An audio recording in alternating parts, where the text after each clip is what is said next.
Hey bosses, wanting to tell you about a way you can connect with other Travel Like a Boss podcast listeners, talk about travel, online business, and discuss previous episodes as well as suggest future guests. Join our Facebook group, Travel Bosses, by going to facebook.com and searching for Travel Like a Boss podcast, clicking like, and clicking join group. Join our digital nomad Travel Bosses group today. Welcome to the Travel Like a Boss podcast, where we interview location-independent entrepreneurs that travel the world like a boss by being their own boss. Here's your host, Johnny FD. Hey bosses, this is Johnny and welcome to episode 253 of the Travel Like a Boss podcast. I am here in Ahagama. No, where am I? I can't even remember anymore. I'm here in Sri Lanka somewhere, guys. Earth. Yeah, and my guest, Peter, is in... Are you in Kiev, Ukraine still, or where are you? Yep. So you guys might remember Peter Santenello from episode 225 of the podcast, or from his popular YouTube channel. You have over 200,000 subscribers now, really popular channel, and he covers a lot of cool places in the world. But Peter, I'm really happy to have you back on, buddy. So здравствуйте. Как дела? Yeah, thank you. Хорошо, а ты? Очень хорошо, спасибо. Wow. Yeah. So I've been learning Russian since I've been in Sri Lanka, ironically. I heard it's the place for learning Russian. You must have met someone nice, and I saw that in your recent video. So congratulations, man. Yeah, thank you very much. Yeah, she's actually laying here next to me while I'm recording. So yeah, it's been great having someone to practice Russian with. But also, it was there's a lot of Russians and Ukrainians in Sri Lanka. Huh? I know there were those direct flights from Kyiv before. There were like these charter flights going. Yeah, and it's cheaper for them to actually come to Sri Lanka or to Thailand and do their wintering, like spend 2 or 3 months in the winter, than it is for them to actually even go to Odessa or there's another beach town down there. I don't remember the name, but it's way cheaper for them to come here for 2 or 3 months than it is for them to go there. Yeah, wow, you're in the right place. Way nicer too. Yeah, I wouldn't mind those beaches right now. Yeah, I just watched your video where you're crawling around in the underground passages of underneath Kiev, the old like USSR bunkers, or like it's like a sewage drain. It's like a sewage drain, but it's actually very clean. It's a drainage drain. I think it's just a drain. They built it because to keep the hills from sliding. Built under the Romanov dynasty, Nicholas II, and they're freaking amazing, man. 50 kilometers of this stuff under the city. Yeah, that's so crazy. And I'm glad that you went down there because there's no way in hell I would have crawled down there. Especially because it was like I would crawl down for like 2 minutes, but you were down there for, it seemed like an hour. Yeah, it was a while. Yeah. It was just one of those things. I met this guy who knew a guy, and that's how things are in Ukraine, right? You know a guy who knows a guy, and got in on these tunnels and went deep under the city. There were Romanov tunnels, which were very beautiful, and then there were the Soviet tunnels. And then we ended up at a Soviet bunker at the end. This guy knows the underworld in this city really well. There are 400 bunkers in Kyiv, most unexplored. This is a virgin one, like not touched. Opened up a box of gas masks from 1986, documents from the 5-year plans, the Soviet Union, all sorts of weird stuff down there. Yeah, and I think for anyone who's like a history buff, especially like Soviet and USSR history, that must be incredible. Oh yeah, it was so cool. Yeah. What has attracted you to kind of like these weird countries, and especially Ukraine and these kind of former USSR countries? I think it's just basic. It's like if you're a curious person, what's different is always interesting, right? Just like you, right? If it's different enough, then it piques your curiosity and you want to understand it better. So Ukraine definitely fits in that category, coming from the States. Yeah, I definitely think that, but also as kind of a weird, selfish side, I really like it when locals don't see that many tourists and that we're like kind of special to them. If that makes sense. Oh, it's fun. It's like one of the needs of being a human, not to be praised, but everyone wants to be admired in some way, shape, or form. That's why you make a podcast. That's why I make videos. It's like if I can share an experience that I enjoy and other people's enjoys, then it's positive reverb, I guess. So yeah. I think, if you go to a place and you're wanted, it's way cooler than going to a place and not being wanted, It changes everything. Yeah, and I definitely want it for the right reasons, because like if you go to like Bali or even some places in Thailand like Phuket, you're wanted just for your money as a tourist, but you're not necessarily wanted because they're interested in getting to know you and your travels or what America's like. Yeah, here there are not enough tourists where that's a factor, I don't think. Yeah, and I think like we're kind of their connection to the Western world as well, because there's still a lot of people in Sri Lanka or the U.S. or Ukraine who want to immigrate to the U.S. or travel to the U.S. And the fact that we come to their country, they're always like, what's up? Like, why did you come here? Right. Well, I think once it was 2007 when Schengen, basically most of Europe opened up to Ukrainians to travel visa free. So then again, you always want what you don't have. A lot of young people especially were just like going to Western Europe, seeing all these new places that were pretty much difficult to get to before. All these cheap airlines came in here. And so, yeah, it's just, a lot of people are looking that direction instead of the direction of Russia these days, I would say. Yeah. Honestly, I feel bad for Russia. Like, because Russia, to me, I don't actually know that much about the history, but to me, Russia is what's left over of USSR. And I feel like Russia is basically like slowly losing, they're definitely losing alliances, they're losing territories, they're losing kind of their prestige, they're losing money, like economically. So they're basically slipping away from being a former world power to having less and less, being respected and beloved by less and less people. And from their point of view, I can see them being like, "Hey guys, don't leave us alone, don't leave us hanging."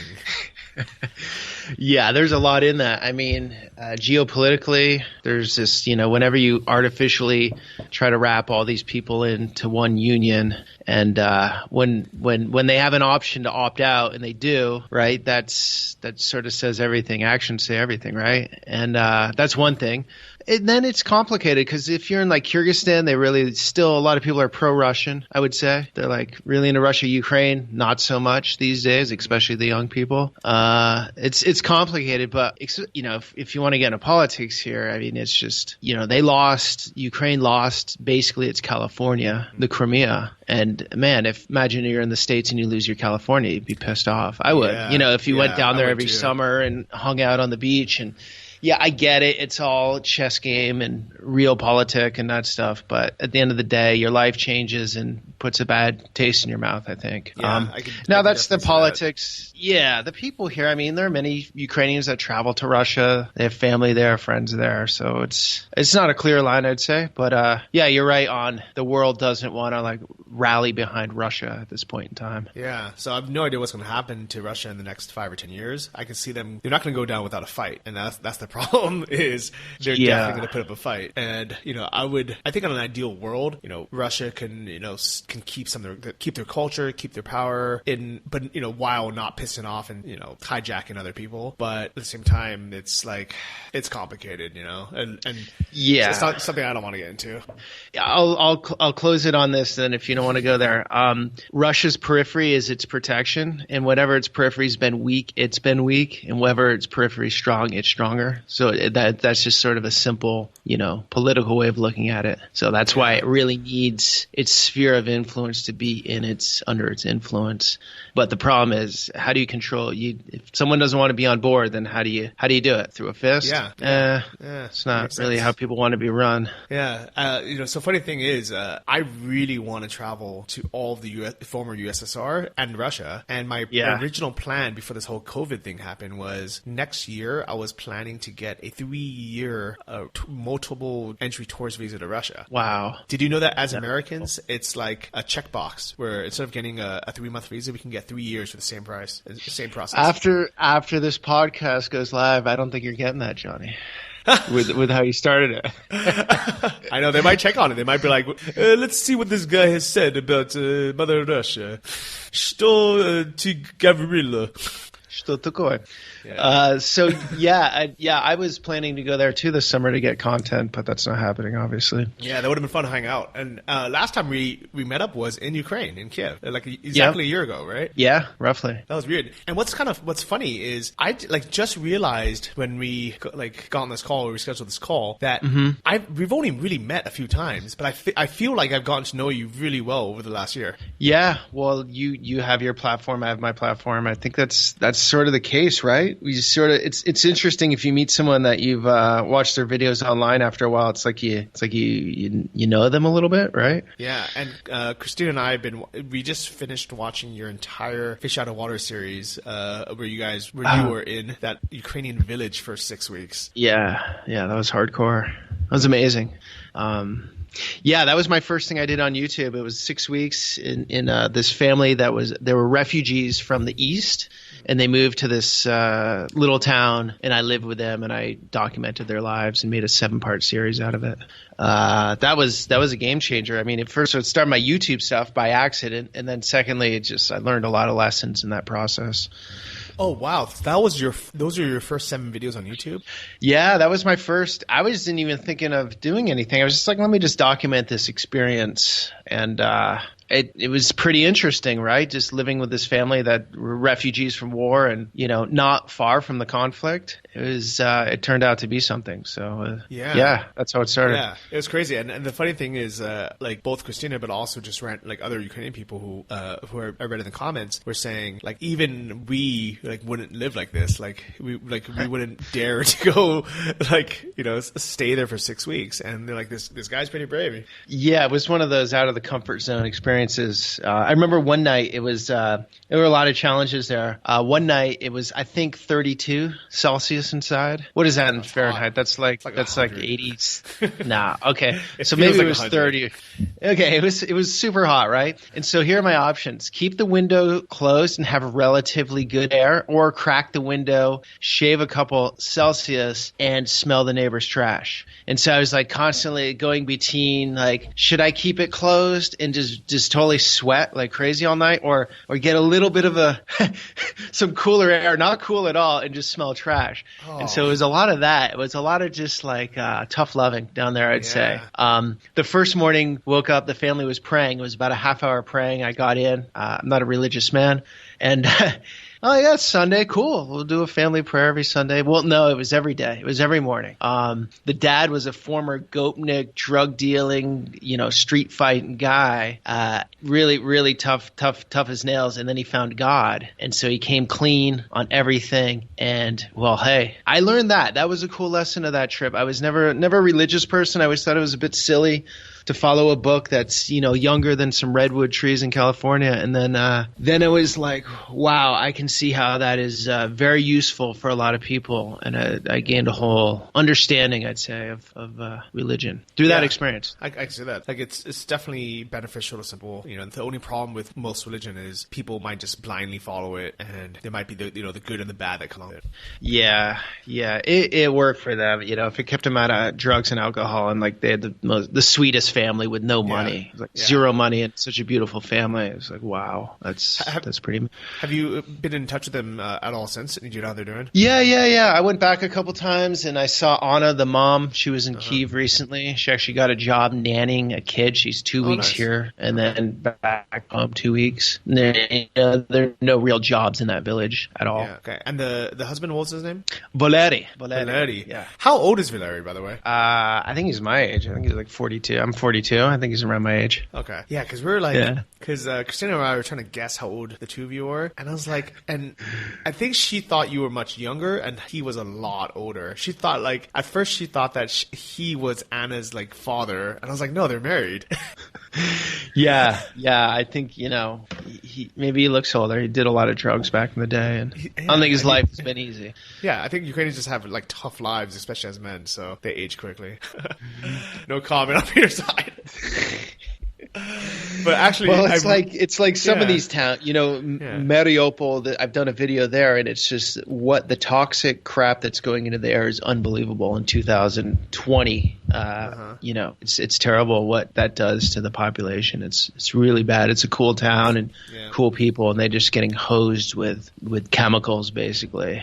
At nights they produce a lot more in the factory because you can't see the air at night. Yeah. So people are breathing that stuff. It's bad. Yeah, it's crazy. And as many problems as we have in the US, we realize that the reason why people in places like Ukraine don't complain as much about everyday things is because they have such a bigger problems looming over them, where they're like, look, we don't have time for niceties or how fair these things are that aren't going to kill us because we're worried worried about like surviving and living. We're not worried about these, these smaller issues, or maybe, maybe these are like, issues that should be addressed, but like they have way bigger problems.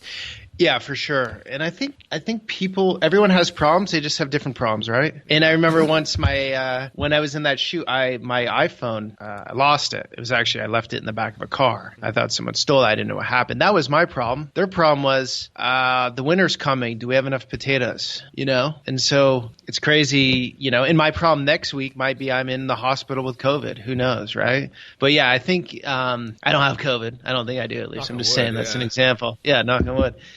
Yeah, I think the petty stuff, when you have bigger issues, obviously the petty stuff, or what's looked at as petty stuff doesn't hit the radar for sure.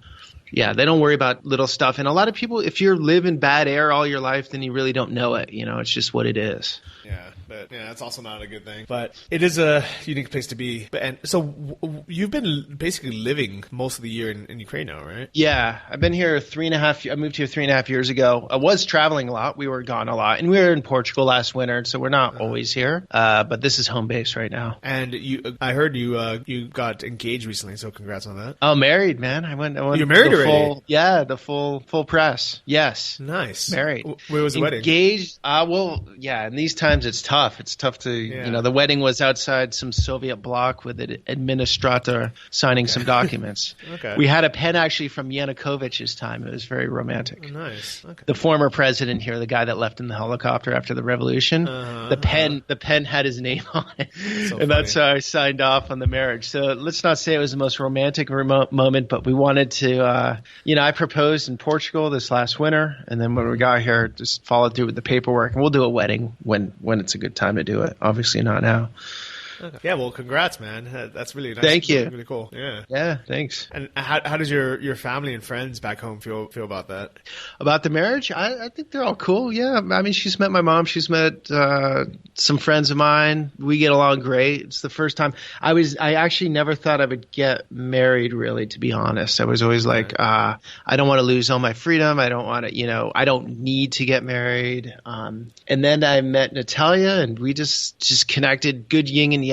Like we just flow well with each other, and it's just like no other relationship I've been in, and zero pressure on her part. Maybe that was a good tactic, but she just not the type of person to pressure me on anything. And then I'm like, I wanted to do it. Like it felt natural. It felt like there was zero pressure from anywhere. Okay. And it just happened. Nice. Like that. Yeah. So that's a big question that I get as a full-time traveler, as a digital nomad is, what do I plan on doing? Do I ever want to get married? Do I ever want to have kids or have a family? And a lot of people, they think that in order to do that, I'd have to first move back to the US, get a stable job, maybe have a house, maybe have a normal life, and then I could meet someone and potentially get married and have kids right. or whatever it is, and that it's somehow not possible to do while living abroad or traveling. But you kind of just proven that otherwise.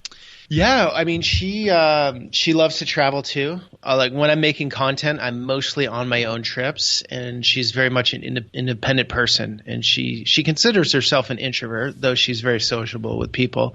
She's totally fine with doing her own thing. So it's cool. She accepts me for who I am. I accept her for who she is. And I've also figured out how to make my content get a lot of content in a shorter time. For example, I did an India-Pakistan trip in December, and I was shooting like crazy. But that content, I edited it I was posting that stuff for like over 4 months. Wow. 5 months even, I think. Yeah. So it's like I've gotten better at being efficient of going out there. And that's a long trip. Usually I'm going for 2 weeks. So I want to be in a relationship where I can leave for 2 weeks or she can leave for 2 weeks and we're cool and it's nice and it keeps fresh and you come back together and it's great. I think it keeps things more interesting, to be honest. If you have trust and respect, then I don't think those things are a problem. So as far as living abroad, I mean, we live in Ukraine. She's from Ukraine. I don't know. I think the rules are a bit rigid that you outlaid, like maybe before, but look at your world. You have multiple streams of income coming through your computer. That's more stable than most stuff, right? Yeah, especially right now. Like if the internet went down, then you're screwed. But other than that, it's like you can navigate this time period and leverage your currency, live in a cheaper place, spend less money, I think that's actually being responsible. Yeah, I think so as well. And as far as like meeting a suitable partner or that I would want to be with, I feel like if I was in the US, I'd probably be working a job, or even if I was working my own, I would be living a lifestyle where I wouldn't be that happy. I wouldn't be that free. I wouldn't be able to explore, everything I want to do. I wouldn't be able to travel. And I'd probably be like a miserable, boring guy. And I probably wouldn't even meet a great girl anyways. And in general, like the mentality of, I don't know, I don't want to say like, I just like, I was, I lived in the US for so long and I didn't meet the person I wanted to be with. So the last, 5 years, I haven't dated an American girl, and it's been way, way better. Like a way better match. Yeah. If you're not happy, then your relationship's going to suck. No one's going to make you happy. It's that, so you got to be happy to be at a higher frequency, and connect with someone at a better level. Or you're with someone miserable. Misery seeks company, right? That famous saying. Or you just settle. I think that's what happens a lot in the U.S. People just kind of settle, and they're like, all right, well, yeah, I'm going to be alone, so I'm going to be with this person who drinks too much, or like, isn't a great fit, but hey, we're comfortable together. Yeah, I mean, man, it's tough. It's tough to say. Like there's no perfect way to do it. Living abroad has its challenges at times. I'm not going to say it's perfect. There's sometimes I definitely miss the States. I went back there last fall, had a great trip. It was awesome. I question things sometimes. I think anyone really does in their life. I think everyone does to some degree. But overall, I like the leveraging of, I like paying $1,000 in healthcare for my worldwide policy that works in the States too if I want to go there. I like being connected to the world, living in Europe. There are many pros. And you also, I know it's cliche, but if you got the book on life, you want chapters in there. I think you want to look back and be like, oh, I did that, I did some, and that's personal for everyone, like how they want to write up that book. But you're an adventurer, I'm an adventurer, and so you got to get out there, right? You got to go on some hero's journeys. Yeah, I think they said that there's a quote that's something like, if you've never traveled, it's like you've only read one chapter of a book. Something. Right. Yeah, and I believe that. I feel like my book is so long now. I think it's like my book is like 50 plus chapters long now. I've changed so much, I've grown so much, I've seen so many places, and sometimes I think like, oh, it's enough. Like I don't need to see anymore. I just want to chill out. Yeah, but then I get bored. Yeah, interesting. I've sort of hit the point where I don't need to before it was like I need to see a certain amount of countries. It was never like a number thing, but it was like, okay, I should go to Brazil. I haven't been to Brazil, and I don't have like a burning desire. Not to say I wouldn't love it. I one of my best friends is Brazilian. There's a lot of great stuff there, but I'm not dying to, see a bunch of places right now. I was planning on Lebanon and Syria and Israel and Palestine. That was the goal this spring. I get a bunch of content. I really get drawn into the Middle East. I love the Middle East. So there are countries I'm super interested in, but then there's some countries I'm just not so interested in and don't need to go to them. And I think it's okay. And I think sometimes like when there's a place that everybody needs to go or has to go, that's a place that I just don't want to go because I don't want to be – and now it's a little bit different, but I don't want to be with a million tourists and like at the Eiffel Tower or like lined up to see the Mona Lisa. Like that sounds like a nightmare to me. Yeah, I hear you on that. Well, this would be the year, right, for those places? Yeah, actually it would be. Ironically, this is the best time to go to Venice. It's the best time to go see the Mona Lisa, or like if you can get out there, then do it. Yeah, I'm starting to worry a little more about this COVID. To be honest, it was really tight here at first. It was very, everyone was sort of masked up and distancing, and then things got quite normal in Kyiv, and the numbers are on the up. I'm just looking at this and like, well, if the numbers are on the up and people are pretty chill about everything now, then, if you believe, it's hard. It's so much information coming at us. But I've know some people have had it. And so I'm like getting more cautious with that. Traveling, I don't know, it just doesn't have the same romance right now to be pushing a lot of distance and getting in public transport and that stuff.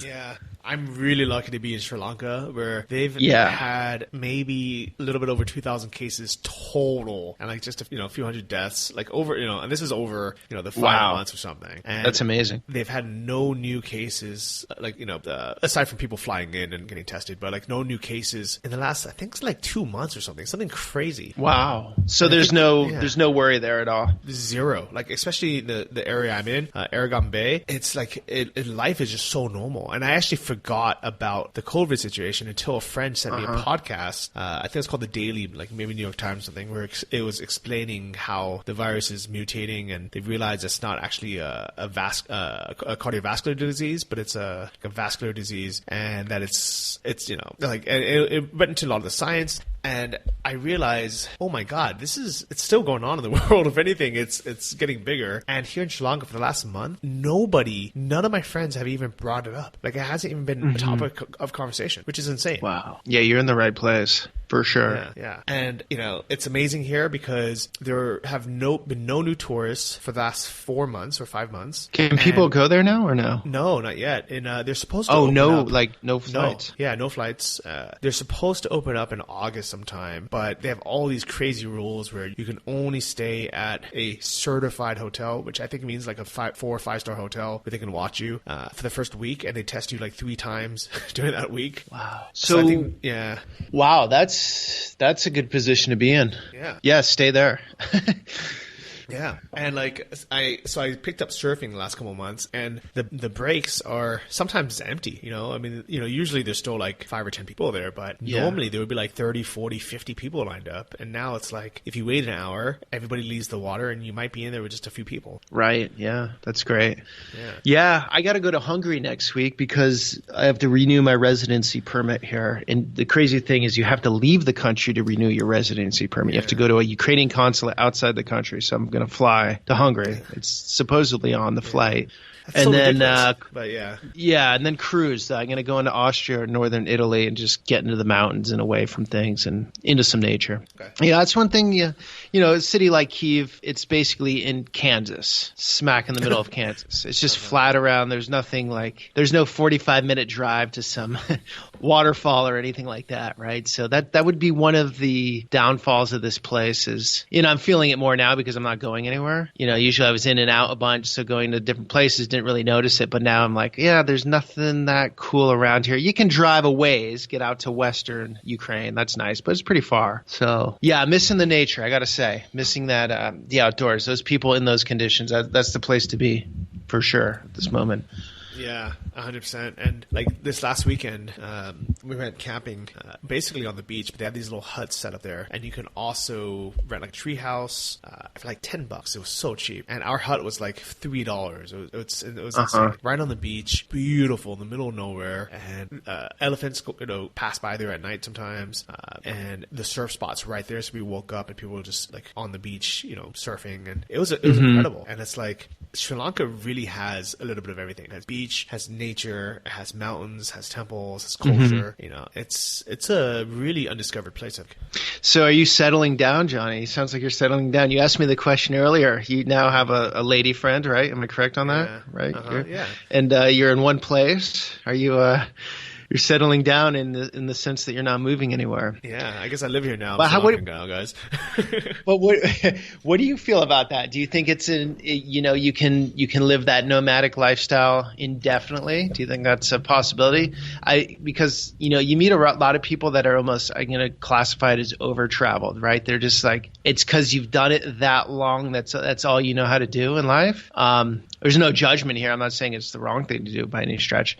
There's some people that can go forever, and that's their happiness. Mm-hmm. What are your thoughts on that as far as living the nomadic traveling life? Yeah, I don't think I would be happy moving too quickly because I know I get burnt out. So if I'm like moving places every few weeks or even every month, I'll get burnt out and I would be unhappy. But the way I'm doing it now, where I stay in places for 2, 3, 4 months at a time, maybe even up to 5 or 6 months, and then I move and kind of just repeat the process again somewhere else, I can do this forever. Because when I move into a place, I really make it home, like very homey. I feel like I get now I'll get nicer places. I normally try to get a place that has, like a separate living room, couch, a TV, a kitchen. So I could just have a normal life. And if I'm there for 2, 3 months at a time, I can settle in. I can buy some teapots and, like random things that I actually end up just leaving there half the time. But I'm a pretty simple guy. I don't need that much to live. I'm okay making tea in a cup, but I would prefer to have a teapot. But I think I'll send you one. I'll send you a teapot.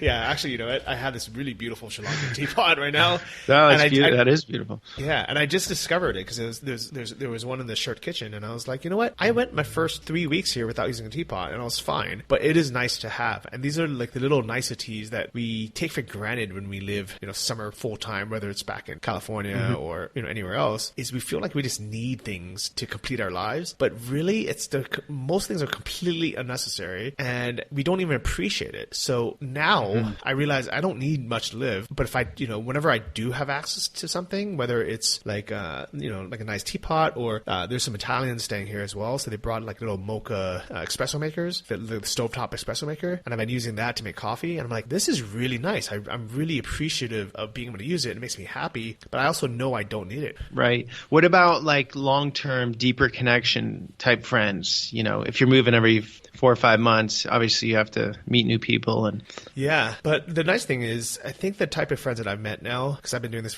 since 2008, like 12 years now, is most of my kind of long-term friends that I've known for the last 10 years, they also live this lifestyle where they're also location dependent. Now I have tried to kind of coordinate with them a little bit better and say, hey, let's be in the same place. Right. While before it was kind of like sometimes I want to see them for a whole year. And that was too long. But I think like I would much rather have a few really good friends that I keep in touch with, over Skype once in a while, over FaceTime, and then spend a good 2 months with them traveling somewhere once a year than have some friends that just happen to be friends because we went to the same college where we grew up with each other. Right. Yeah. Makes sense. Yeah. But what about you? I mean, like you moved to Ukraine. You're away from everyone you knew in California. Like, how's that feel?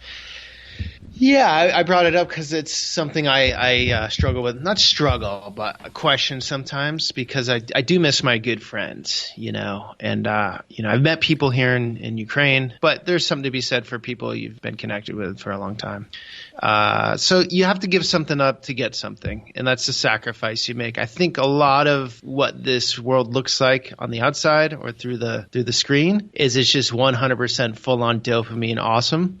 And it's, there are compromises you have to make, and I think a lot of people would not want to make those compromises, if they actually had to go through with them. Because it is, you have to give up something to get something. It's just how it works. Yeah, I definitely agree. But I also think that like a lot of things we think we need to give up or that we can't give up because it'd be so hard, really aren't that hard. Like probably the easiest example is our physical possessions. When I had a house full of stuff, and to most people, one of the reasons why they don't want to travel or they don't want to live, travel full time is they're like, what am I going to do with our stuff? I have a house that I really like or an apartment I really like. Yeah. I really like my furniture. I really like my clothes. I really like my car, and to me, these things are like so not important anymore. But I used to really love all my stuff. I loved my couch. I loved my kitchen stuff. I loved my car. And I didn't think I would be able to I didn't think I'd be able to travel with less than, 200 pounds worth of stuff, like two, huge suitcases. Now I've been traveling carry-on only for the last year and a half. And now I want to get rid of half of it. I'm like, I don't even need all this. Yeah. Well, that stuff is all replaceable, right? And disposable at the end of the day. But I think a lot of, this demographic you're saying that can't leave it. If you are in a hyper capitalistic city like San Francisco or LA or whatever, and your identity is baked into these things, then in a way at a subconscious level, I think it's like you're letting go of some of who you are, and that's scary shit, right? Yeah. And so maybe I'm overthinking it, but I think it maybe is perceived as a step backwards when it's not, as because you gain all these experiences out in the world that nothing can replace that. Like those are amazing. You can always get the new car. That's not a hard thing. I don't have a car right now. I'll get another car eventually, but there's no need at the moment. But what's funny about it is like I can spend a year in like Sri Lanka or in Thailand and not feel like I need let's say fancy clothes or anything. But then I'll go to Barcelona or I'll go to New York or LA for 2 weeks, and I'll feel like less of a person for not being dressed as nice or not having the new kind of trendy clothes or not having nicer shoes. Then I'm like, oh man, I really need to go and buy this XYZ. Yeah, I think it's just in us we want to fit in to some degree. Yeah. I mean, even as individual as someone says they are or as they are, look at the whole COVID thing. If when everyone was wearing a mask, I was wearing a mask. When nobody's wearing a mask, I'm not wearing a mask. So am I really an individual in that circumstance? Not at all. So I think that's just how we're wired, right? We want to like not, to fit into some degree. I really like to stand out with my thoughts or how I view life. I'm very good with that, but there's some ways we try to mold for sure. Yeah, I can see that. So what about your life in California or like the city itself do you miss? I mean, San Francisco, I got to say, is the best fusion of the urban and the natural, right? Like just living in a city and walking to the beach or over the Golden Gate and riding bikes over there. I miss the environment. I got to say that. You smell eucalyptus trees in that city. If you're downtown or south of Market, you're smelling bum piss. But if you're, where I lived, a little west of that, you're smelling eucalyptus trees and the ocean. Versus here is like poorly refined gas, coming out of old marshutkas that just cooks your throat. My throat hurts right now because I went on a bike ride on the highway yesterday, and it's just a lot of those. Just you get hits of that stuff, right? And that's what I miss the most is environment. I really got like honed in on air quality the last couple of years, being in Pakistan, India. Those big cities, I mean, it does affect the quality of your life for sure. And it maybe sound as like if the younger me would be like, oh, you're paying too much attention to that. You're being an alarmist. But no, I really, the air quality is a big one. Like if you don't have, you can buy the bottled water, but the air, that's important. Yeah. So that's what I'd miss, the environment back there. The quality of things. If you get an organic something, it's going to be organic. It's not, here it doesn't work like that. Yeah. But, at the same time, for a while, I was buying, everything certified organic, non-GMO, and I would, I would take so many supplements. I was just so into, that type of healthy living. And then one day I decided, I was like, what, I can't get it, in the places I'm at. I'm just not going to care anymore. And I realized that stuff, I think it matters for if everything else in your life is optimized and you want that extra like last 2%, that matters a lot. But most of the time, like those things really don't affect our life as much as we think. It's not that, if you're looking at the 80-20 rule, this is definitely the 20% and not the 80%.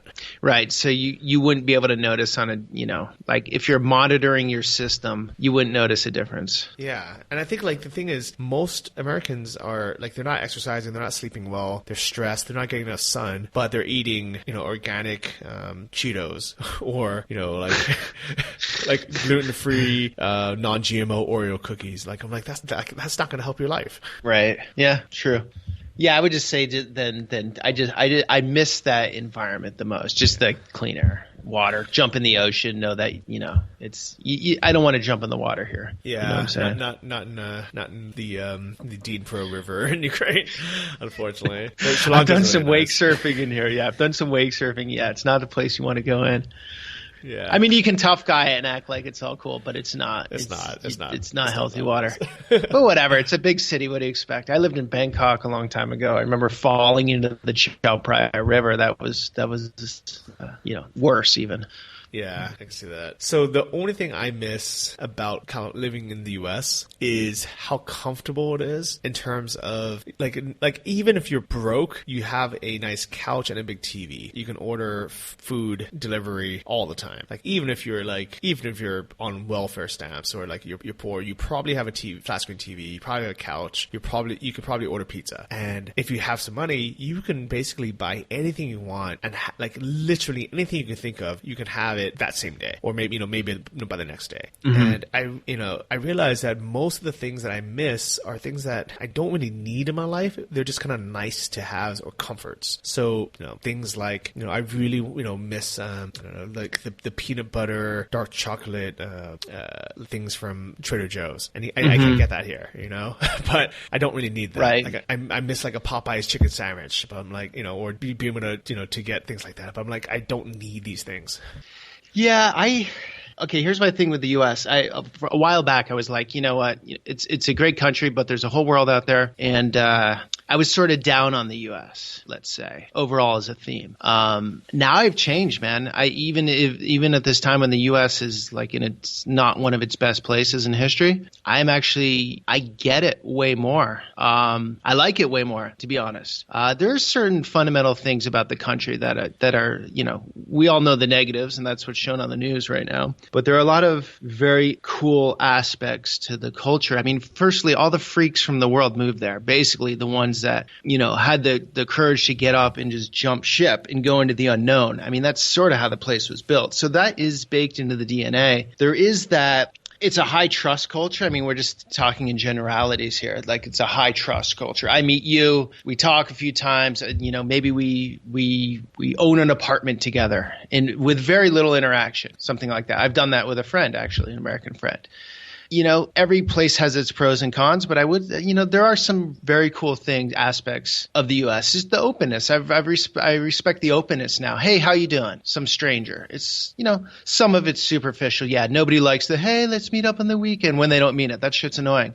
But, just like the easy openness and everything doesn't have to be a struggle, like on a day-to-day basis. It's nice. The institutions, despite the shit they're going through, are relatively strong. And that's like what the country's holding on to right now, really. Like, if we didn't have the institutions, if it wasn't built the way it was, the place would be in rubble at the moment, right? Because there is a hurricane, So and also the racism thing. Yes, there is racism in the U.S. for sure. But those that say the U.S. is the pinnacle of racism have not been in the world. Mm-hmm. They just haven't. Yeah.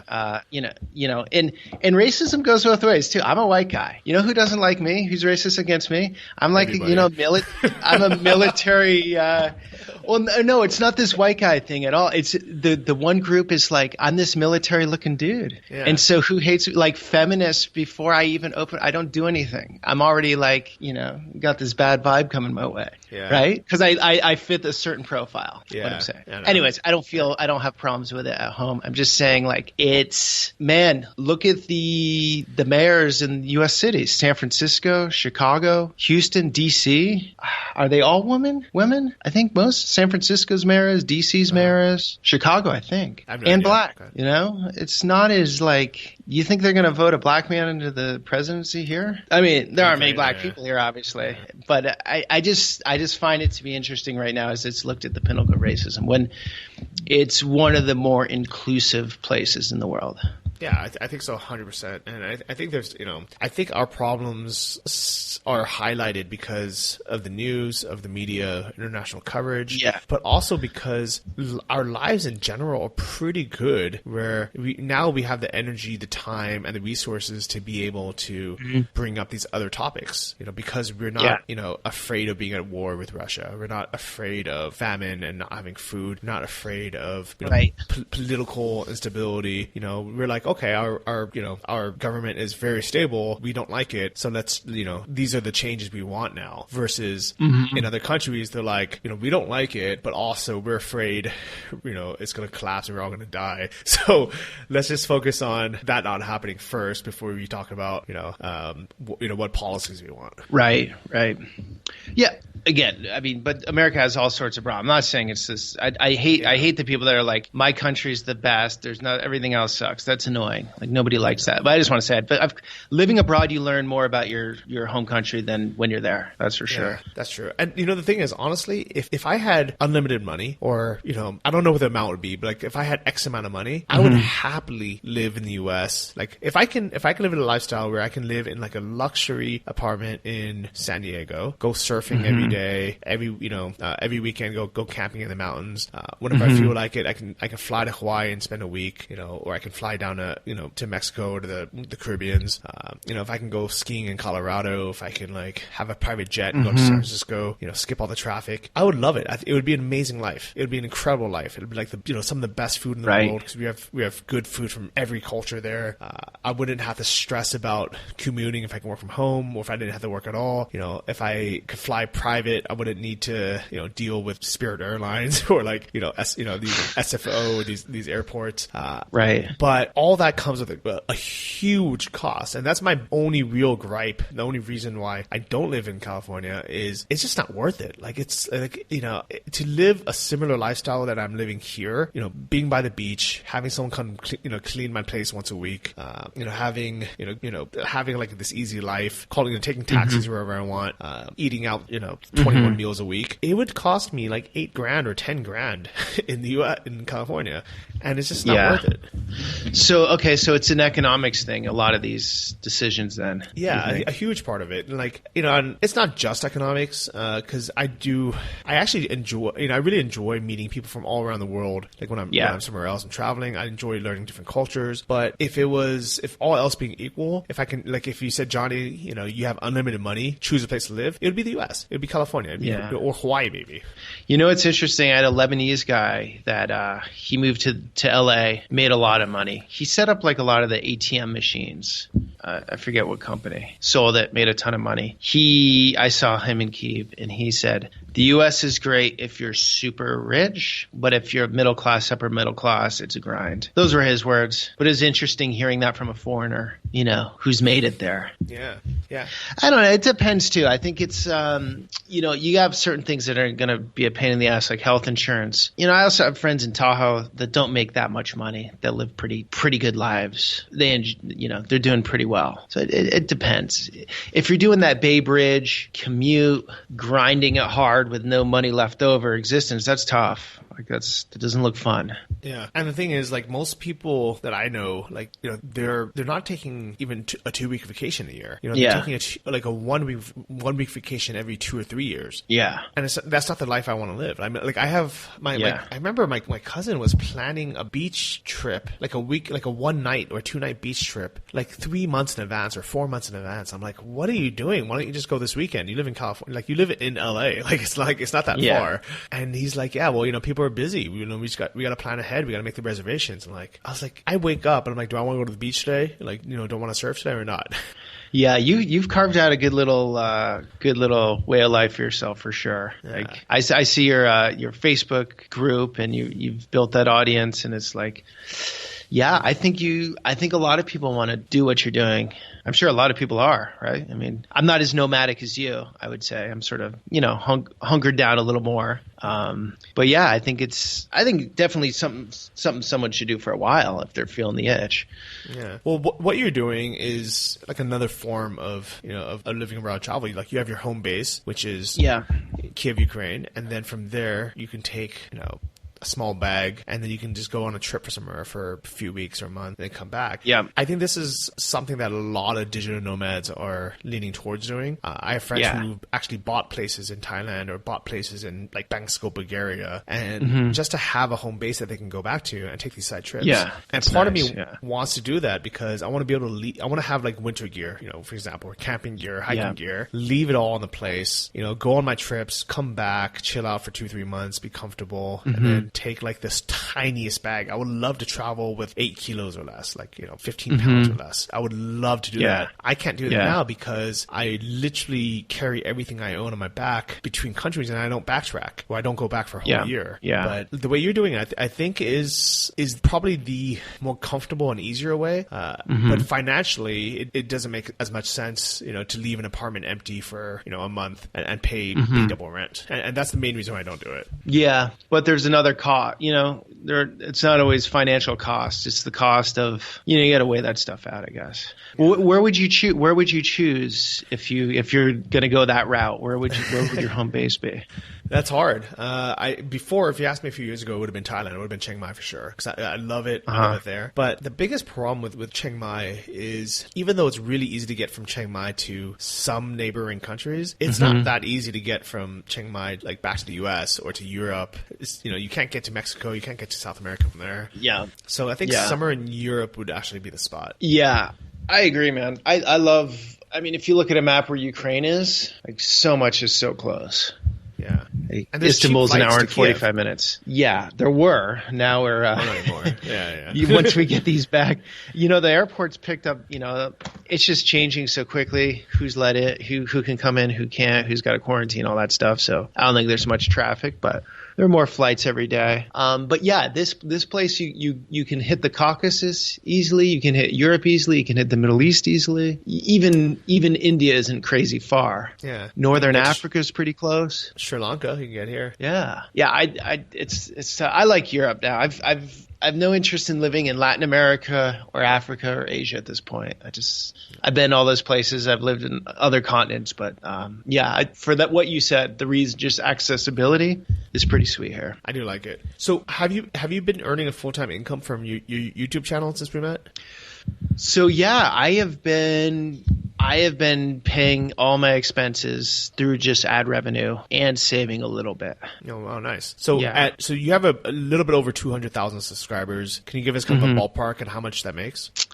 I don't like doing the financial stuff, to be honest. I know that's where the younger generation is at these days. But I was always taught, like, keep your finances to yourself. Don't tell people what you make. And it's not like I got anything to hide. But that's not my thing, is telling. Okay, that's all right. Everyone, but it's good to hear that it's enough to cover your living costs, maybe some of your travel costs, and you basically created a career for yourself where you can do what you love doing. You can create a product that people enjoy watching and consuming, and it's able to sustain you, so you can continue doing it. Well, here's the thing: I wouldn't want to rely on YouTube.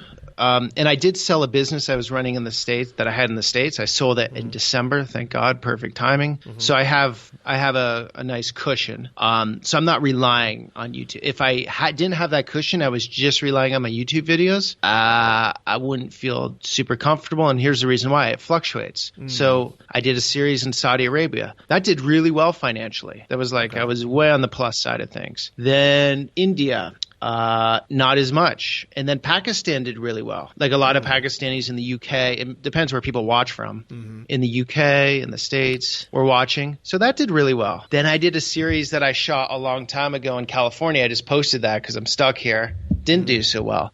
And so it's been a little bit of hit and miss, to be honest. Overall this year, I'm on the plus side with paying all my expenses. Like my rent here is, I'll give you an idea of my expenses. My rent here is $900. Actually, our landlords reduced it from $1,100 to $900. I don't have a car here. Ukraine's not the most expensive country, obviously. If I was in the States, I would be not meeting my expenses.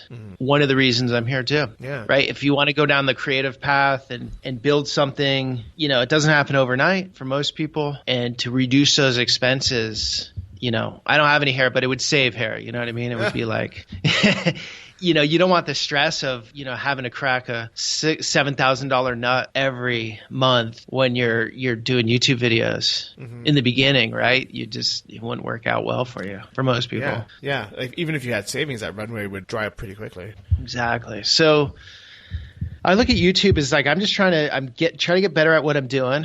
I finally feel comfortable with the format I'm doing. It took me forever to figure out like how to make these things in a good format, and that's a work in progress. I got a long way to expand on that too and get better at. But I figured out what's working for me better. That it's a lot of trial and error. If I was to do it all over again, what I know now, man, I would have started this thing totally different. Like I didn't even know I'd be doing YouTube videos. Okay, so I started with this documentary series in Ukraine, and then I didn't post anything for like a half a year. Yeah. Okay, that doesn't help a channel. So, this is no new knowledge, I don't think, for anyone, but you gotta pick a theme. The more refined you are on that theme, I think the better. And then be consistent. And with the travel stuff, it's a little challenging in the sense that, a food channel is a theme. It's food wherever you go. That's going to be the most popular stuff, usually. And that's easy. It's like a theme that threads through any country you go to. But my theme is more like connecting with the local people, and that doesn't necessarily stand out as much. Maybe as like, oh, what does this guy do? He connects with the local people, or what is this guy? He eats everywhere in the world. That's sort of more of a defined theme. So when you change countries, sometimes you build an audience. Like I had a lot of Saudi audience, and then I went to India, and they don't care about India, like 98%. So then you're working up another audience, and then I went to Pakistan, and those sort of work together. They're curious of each other. And then you go to Ukraine, and do Pakistanis care about Ukraine? Do they want to watch a 20-minute video on Ukraine? No.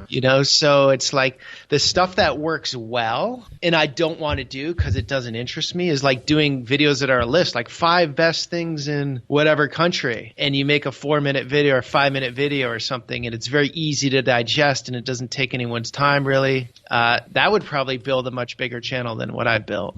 I just have no interest in doing that. I've done a few of those types of videos, comparing videos. They're not very creative. Yeah, you've picked a kind of a hard niche because, I mean, if anyone's watched your videos, and you guys should check it out, I'll have links to it in the show notes, so you can just Google Peter's name on YouTube. But they're like documentary style kind of like deep dives into culture, into local places. It's almost like BBC on the ground, and it's hard to make that. It takes a lot of effort, and some people really appreciate it. Like the people that appreciate it probably really appreciate it, and then it's just over the head for the majority of the audience. Like like majority of Americans are just going to be like, oh, like this is like I don't like this isn't light, easy humor and watching, right? So I really respect your work. It's an art, it's a craft, but it's definitely not like an easy mass sell to the masses. Yeah. Thanks, man. Appreciate it. Yeah, and it's not to say my editing is the best or my it's not it's I try to make it as interactive as possible for the viewer. That's what I want to do is put the viewer on the ground in the action. I'm shooting with a GoPro. I don't have a big DSLR, and I don't want one because I just don't want to be carrying that thing around and putting it in people's faces. So if that it's the content I want to see. I want to see what it's like on the ground somewhere and how the people are and like what's happening. Like the content you're doing is the last video I just saw, you guys camping. There's a bunch of people out. It's got a good vibe. It's interactive. It's natural. That's the stuff I'm interested in. Yeah. Any of like the stage well. stuff. Yeah.